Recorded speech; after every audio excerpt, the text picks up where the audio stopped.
and gentlemen, the story you are about to hear is true. Only the names have been changed to protect the innocent.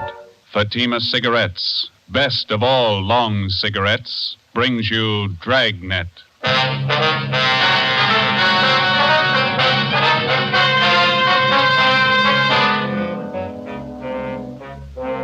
You're a detective sergeant.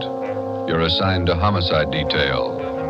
A small boy is reported missing from his home. His age, 9 years. Foul play is suspected. Your job, find him. If you want a long cigarette, smoke the best of long cigarettes. Smoke Fatima. Fatima is the long cigarette which contains the finest Turkish and domestic tobaccos superbly blended to make Fatima extra mild. And that's why Fatima has a much different, much better flavor and aroma than any other long cigarette. That's why Fatima is doubling and redoubling its smokers. So, if you want a long cigarette, smoke the best of all long cigarettes. Smoke Fatima. Dragnet, the documented drama of an actual crime. For the next 30 minutes, in cooperation with the Los Angeles Police Department, you will travel step by step on the side of the law through an actual case from official police files. From beginning to end, from crime to punishment, Dragnet is the story of your police force in action. It was Thursday, December 22nd. It was cold in Los Angeles. We were working the night watch out of homicide. My partner's Ben Romero. The boss is Thad Brown, chief of detectives. My name's Friday. I was on the way into work, and it was 3:55 p.m. when I got to room 42. Homicide. Hi, Joe. Ben, what's doing? Oh, pretty quiet. How's your mother? Well, that cold's still hanging on. Bad cough. Doc says nothing serious. My kid's got the same thing. Must be some kind of a virus going around. Yeah. Is that a new suit you got on? Oh, yeah. Ma figured I needed one. Let me see. Oh, yeah, that's a nice shade of blue. Where'd you get it? Quincy's down in South Fig. Look okay? Turn around. Oh, yeah, that's a good fit. Did you get all the reports on the Webster case yet? Yeah, all taken care of. Let me get it. Homicide, Friday. This is Levinson, Unit 113J. Got something for you. Yeah, Harry, what's doing? Doherty and I are out here on Collis Avenue, 4656. Trying to track down a 9-year-old boy. What's the story? Kid's missing, suspicion of foul play. How long has he been gone? About 2 hours. Looks like a job for homicide. How do you figure? Kid was last seen playing in the backyard of his home. Yeah? We checked over the yard. Find anything? Bloodstains, lots of them. They look new. Ben and I left a message for Chief of Detectives Thad Brown. Then we went over to the crime lab, picked up Lieutenant Lee Jones, and drove out the Arroyo Seco freeway to Collis Avenue. It was an average neighborhood. Number 4656 was a one-story green stucco residence situated on the corner of Collis Avenue and Harrison Drive. Beyond the backyard was a tract of undeveloped land covered with scrub oak. Harry Levinson from Highland Park Juvenile was waiting for us in front of the house. Back this way, fellas. I'm coming, Lee. Wait till I get my bag. Okay. Who notified you that the boy was missing, Harry? The mother said she went out to do some Christmas shopping about 11 this morning, left the boy home. She came back about 2 this afternoon. He was gone. What's the name? Johnstone. Kid's name is Stanley, 9 years old. Mm-hmm. Was this gate open like this when you got here? Oh, yeah, I haven't touched the thing. Here are the stains over here, Lieutenant Jones, along the edge of the walk, see? Yeah. Let me see. Quite a few stains, huh? Looks like it might be blood. I'll try some benzodine on these spots here. Yeah, there we are. See what happens? Where's the kid's mother now, Harry? In the house. Doherty's talking to her. Did you talk to any of the neighbors? People next door. One's on this side. They couldn't tell us anything. There it is, fellas. Yeah, Lee? These spots I covered with benzodine. They're turning blue. Bloodstains, all right. Can't say definitely whether it's human or animal blood. Mm-hmm. You have to go back to the lab to run it through. Yeah, biological precipitin test. Hand me one of those glass vials from my bag, will you? Yeah. Okay, here you are. Thanks. Scrape some of these flakes off for a test. There we are. How soon can you tap the blood for us, Lee? Precipitin test won't run more than 20 minutes. It'll take 3 or 4 hours to run a blood grouping, though. That's it. Anything else you want to check? Levinson, anything else? Oh, right here, my handkerchief. Empty shell. That marker over there by the rose bush, That's where I found it. From a 22, huh? Yeah. Might tie in, might not. Mark it and dump it in this envelope, will you? Oh, yeah. There. Joe. There you go. Did you get out a missing broadcast on the boy here? Doherty did about half hour ago. Oh, here's a description here. Thank you. Mother know about the bloodstains? No, we didn't tell her. She's worried enough already. And she has no idea what might have happened to her boy. No more than we do. She checked all her friends, relatives. We're covering the neighborhood. No trace so far. Not much to go on. Bloodstains, empty cartridge. Could mean 100 things. Any ideas, Friday? Yeah, just one, and I don't like it.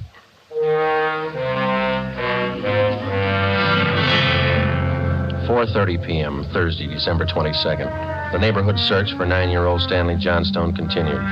Lee Jones went back to the crime lab to start the precipitant test and the blood grouping. Levinson and his partner Doherty from Highland Juvenile stood by. We called Chief of Detectives Thad Brown, and he ordered up a special detail to aid in the search for the missing boy. Ben and I questioned the boy's mother, Mrs. Ruth Johnstone, a woman in her early 40s. She seemed fairly calm under the circumstances. Miss Johnstone, is your boy Stan in the habit of wandering off without telling you where he's going? No, he's not in the habit of wandering off, but he has done it before. When was the last time, Miss Johnstone? You don't have any children, do you, Sergeant Friday? No, I'm not married. Well, there comes that time in every young boy's life when he feels that it's time to leave home, to go out on his own. Usually happens somewhere around 8 to 10. I think I know what you mean. I got a boy. Well, then you know how it is. My husband and I scolded Stanley one day after school, and he was quite put out about it. He thought George and I were unfair. Packed a few of his things and left. How long was he gone? Oh, no time at all, about 2 hours. I was worried about him, but my husband said to leave him alone. Said every boy had to go through that stage. Well, then you think he's run away from home again this time? Yes, I think so. He's been gone about 4 hours now, and I have a funny feeling about it. Did you and his father have some misunderstanding with the boy recently? Well, that's just it. We haven't. I don't mind telling you now that we're talking about it. I am getting worried. Any place around that he might like to visit? Hobby shop, playground, where he might be? Yeah, there's Jensen's model shop and little Shanna Burroughs, but I've already called them, and he hasn't been seen all day. I called all his friends. They have no idea where he is either. We'd like a list of all his friends and the places that he was known to frequent. Oh, yeah? All right, I'll give them to you. Where do you suppose he is? Where's your husband now, Miss Johnstone? Oh, he's at work. George works for the city. He's a fireman. What house is he stationed at? Engine Company 12. He's working the A platoon. He'll be home tomorrow morning. I haven't told him that Stanley's gone. Was there any chance that the boy might be down at the firehouse with his father? No. No, he seldom goes down there anymore. No, I don't think he's there. I'm awfully worried. May I call my husband? Certainly. Go right ahead.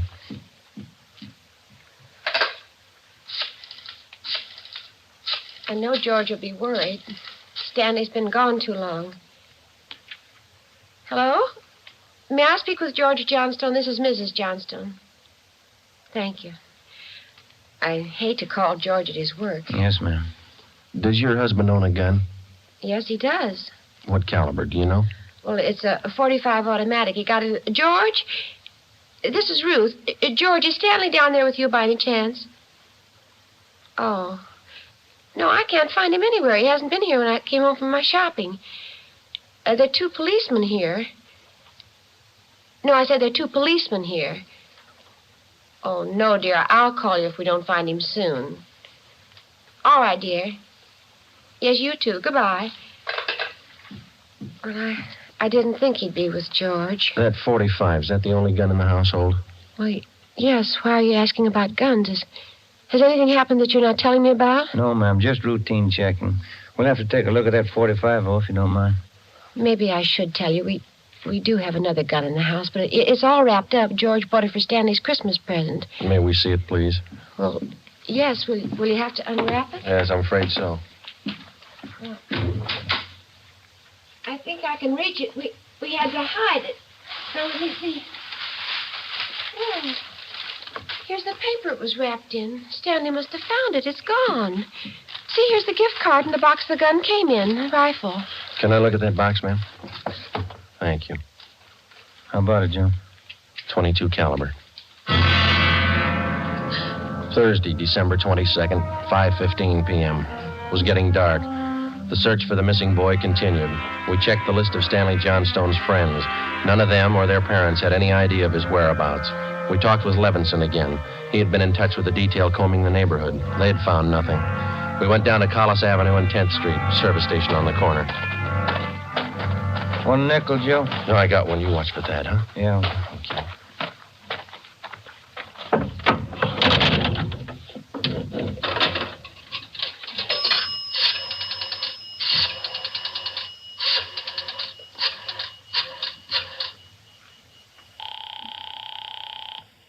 City Hall. 2667, please. 2667. Crime Lab, Jones. Hi, Lee. Joe Friday. Yeah, Joe. Any sign of the Johnson kid? No, not yet. How are you coming? Finished the precipitant test. It's human blood. Yeah? Working with the blood group now. Do you know what type the Johnson boy has? Well, we didn't want to upset his mother. I thought we'd wait till the last thing. We're still in the neighborhood. Check with the family physician. That way you won't disturb him. Yeah, we figured on that. Oh, just a minute, Lee. Yeah, Ben. Boss just pulled up. Okay. Thad Brown's out here now. I'll check you later, Lee, huh? Yeah, right, Joe. All right, goodbye.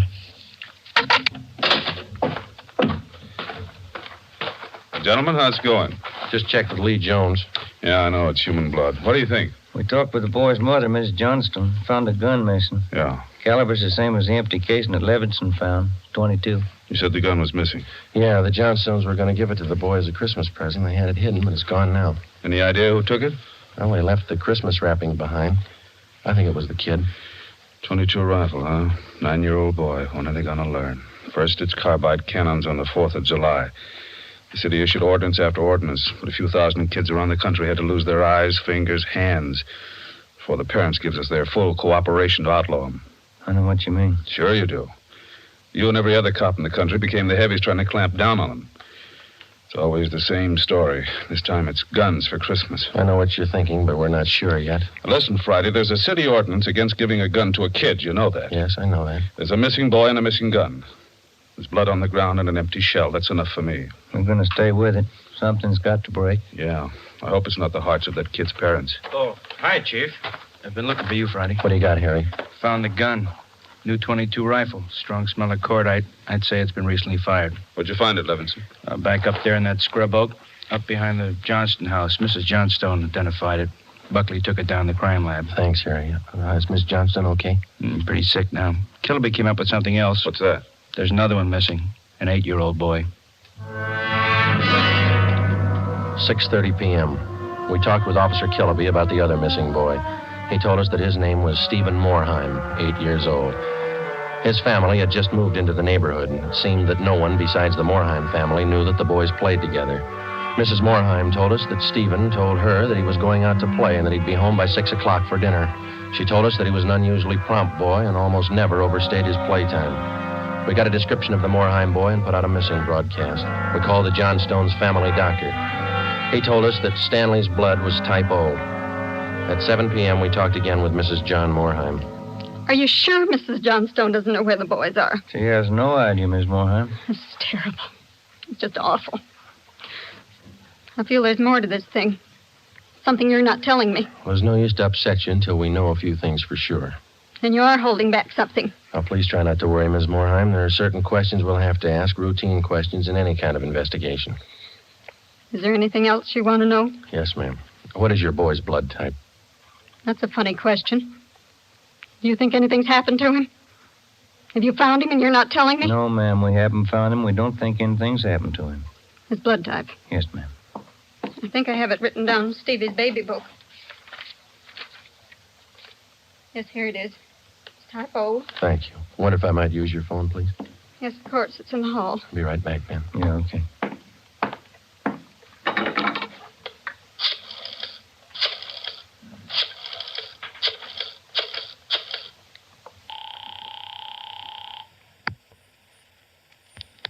City Hall. 2667, please. 2667.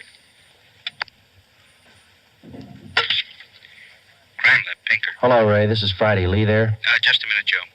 Take 2, Lee. John speaking. Checking back, Lee. Did you get the blood types on the 2 missing boys? Yeah, both boys type O. So were the stains, Joe. Type O.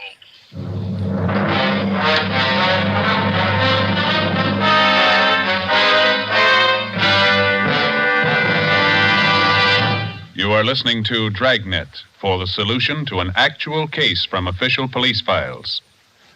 Now, here's a real solution to many of your Christmas shopping problems. If your friends smoke a long cigarette, give the best of long cigarettes, Fatima. Give Fatima for quality. The name Fatima has always stood for the best in cigarette quality. Give Fatima for flavor. Fatima has a much different, much better flavor and aroma than any other long cigarette. Give Fatima. They're extra mild. Yes, Fatima is the long cigarette which contains the finest Turkish and domestic tobaccos superbly blended to make Fatima extra mild. Yes, extra mild. So give Fatima for Christmas in the attractive golden yellow carton. It's the long cigarette that has doubled and redoubled its smokers. Yes, more and more smokers every day agree. Fatima is the best of all long cigarettes. 8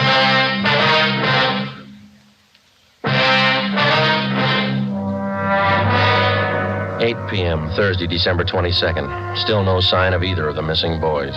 Chief of Detectives Thad Brown went back to headquarters to direct the search from there. He dispatched another detail of 50 men to aid in the hunt for the missing youngsters. 8:30 p.m. It was getting colder. The citrus growers were warned to expect a freeze. We went up the block to see Mrs. Johnstone. Her husband had quit work early and returned home. We talked with him. He could tell us nothing more than we already knew. We still had not informed either of the families about the bloodstains and the empty cartridge casing which had been discovered in the backyard of the Johnstone home. It was more than possible that they had a right to know about our findings, but Ben and I felt that there was no cause to add to the distress of the two families at this time. If the two missing boys were found alive and well, then the bloodstains in the cartridge case would be of no concern to the relieved parents. At 8:40 p.m., Ben and I left the Johnstone house and went to the home of Mr. and Mrs. John Moorheim. Miss Moorheim, you said your husband worked at a market? Yes. He telephoned about 15 minutes ago and said he was closing up right away. He'll be here any minute. I do wish Stevie would call or come home. It's so cold out tonight. All he had on was a thin cotton jacket. Please try not to worry. We're doing everything we can. He's going to be all right. Stevie's father's such a sensitive man. He and the boy are so close. I know he's terribly upset. No, you're sure there's no place you might have forgotten? Someplace where the boy might be? No place. No. If anything happened to the boy, it'll just kill Joe. No. You sit still. I'll get it, Miss Moorheim. Joe? Hi, Harry. The Johnstone kid. He's been found.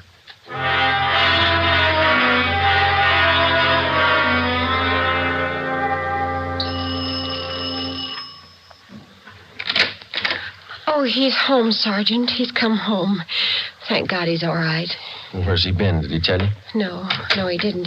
His clothes were all dirty and he's acting strange. I've never seen him like this. How do you mean, Miss Johnson? Well, he just came in the front door and said, "Hello, Mom," and then he sat down in a chair and stared at the floor. He won't talk to his father or me. Do you mind if I talk to him? No, go ahead. I asked him about the little Moorheim boy and he wouldn't tell me a thing. Where is he now? In the living room. Looks all right. Yes. Son, this is a police officer. He wants to talk to you. Now, don't be afraid, dear. He only wants to ask you some questions. Son. You see, Sergeant? Stanley, come on, look at me, son. Get your head up, youngster. Come on, now that's better. I had your mother pretty worried, you know that? You want to tell us where you've been? I wish you'd try to get him to eat a little something. Do you hear that, son? Want something to eat?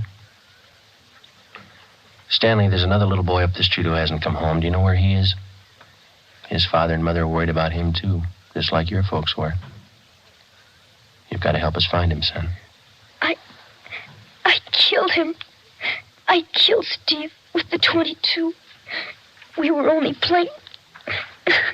But I killed him. How do you know you killed him? Maybe he's only hurt. Now, isn't that it? No, he's dead. I know he's dead. The gun went off. We forgot we put bullets in there. Where is he, Stanley? I hid him. I was scared. I didn't want anybody to find him. Where did you hide him, son? In a cave up on the hill. I didn't mean it. It was my pal. Do you want to show us where, son? Yes, I'll show you. Please don't send me to jail. 9:15 p.m., Thursday, December 22nd. 9-year-old Stanley Johnstone led the way up the hill behind the backyard of his home. He showed us the wagon he moved the body in. His father came along with us. About 50 feet from the crest of the hill, the boy pointed to a thicket of scrub oak. There we found a small cave holding the body of Stephen Morheim. There was a single bullet wound in his chest just below his heart. He was dead. We covered the body. Stanley, how did it happen? I knew my folks were going to give me the gun for Christmas. I knew where it was, and I got it. There was a box of bullets with it. Were you pointing the gun at Stephen? No, sir. No, sir, I wasn't. It was Steve's turn to play with it. I was chasing him. He tripped over the stump there in our backyard and fell.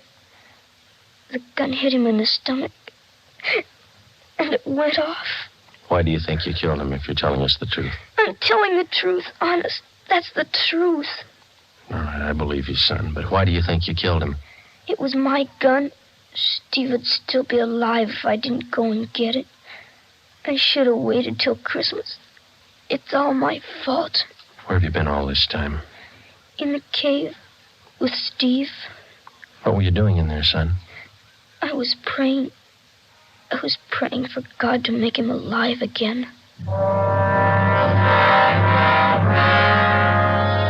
After a thorough investigation, Ben and I were convinced that the shooting of Stephen Morheim was accidental. Lieutenant Lee Jones' findings substantiated the Johnstone boy's story even to the smallest detail. We put in a call to the coroner's office and acquainted him with the facts. He designated a local mortuary to handle the body pending autopsy and granted us permission to remove the body to the Morheim home. Mrs. Morheim collapsed. The family doctor was called. Ben and I sat in the living room to wait for John Morheim, the dead boy's father. Edith! Edith! Mr. Morheim? Yes. You the police? Yes, sir. Where's Edith? Where's my wife? Has my boy come home? Have you found him? Yes, sir. Oh, where is he? Steve! Stevie! Where's Steve? He's hurt, isn't he? Yes, sir. Oh, where is he? I want to see him. He's hurt bad, Mr. Morheim. Oh, where is he? I want to see him. He's in his room.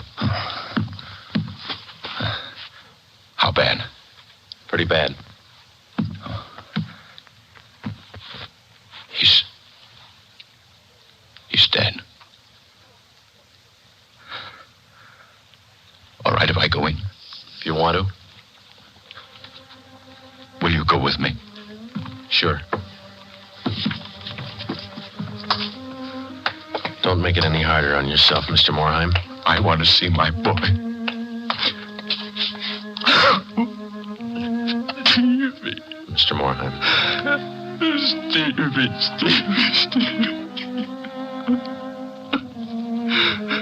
Listen to me, son. We've got you a lot of nice things for Christmas. Everything you wanted. I got you the 3 new cars for the train.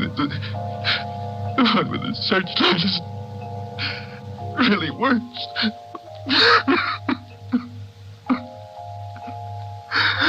Son, you got that new switch you wanted to it. A lot more track.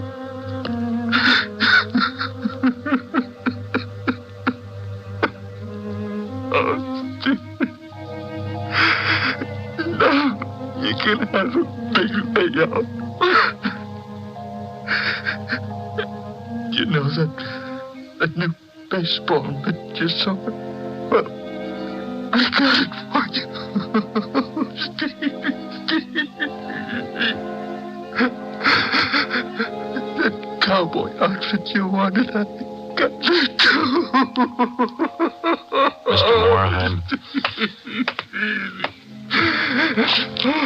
Come on, Joe.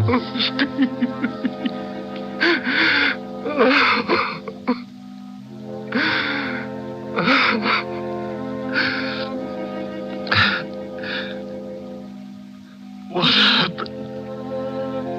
was an accident. He was playing with the Johnstone boy up the street. Playing with a gun. It went off. What was the other boy's name? Stanley Johnston. It was an accident. Mr. Morheim, where are you going? I want to see that boy. We had no idea what the dead boy's father had in mind. We didn't feel that we should try to restrain him. We went along with him up the street to the Johnstone home.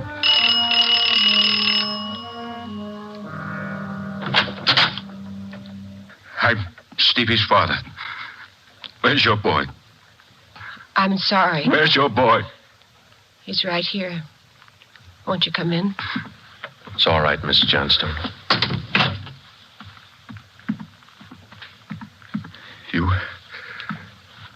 You're the boy that was with Stevie? Yes, sir. What's your name?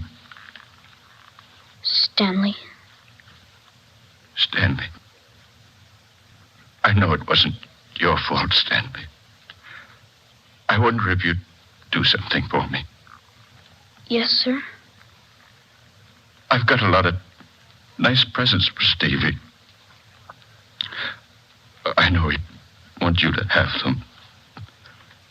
I want to give them to you. Christmas Eve. Mom? I think that would be a fine idea, son. Come on, Ben.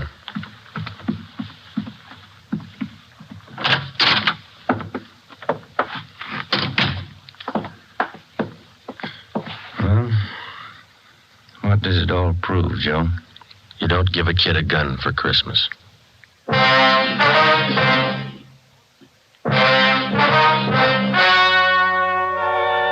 The story you have just heard was true. Only the names were changed to protect the innocent. On December 24th, 1948, a coroner's inquest was held in the county morgue, city and county of Los Angeles, state of California. In a moment, the results of that inquest. Now, here are authentic reports from all over the country that tell the story of Fatima's sensational increase in popularity. New York Division. Fatima sales up 132%. Chicago Division. Fatima sales up 453%. Los Angeles Division. Fatima sales up 545%. More and more smokers agree Fatima is the best of all long cigarettes. So enjoy Fatima yourself and give extra mild Fatimas for Christmas in the attractive golden yellow carton. Everyone who smokes Fatima says that this great new long cigarette is the best of all long cigarettes.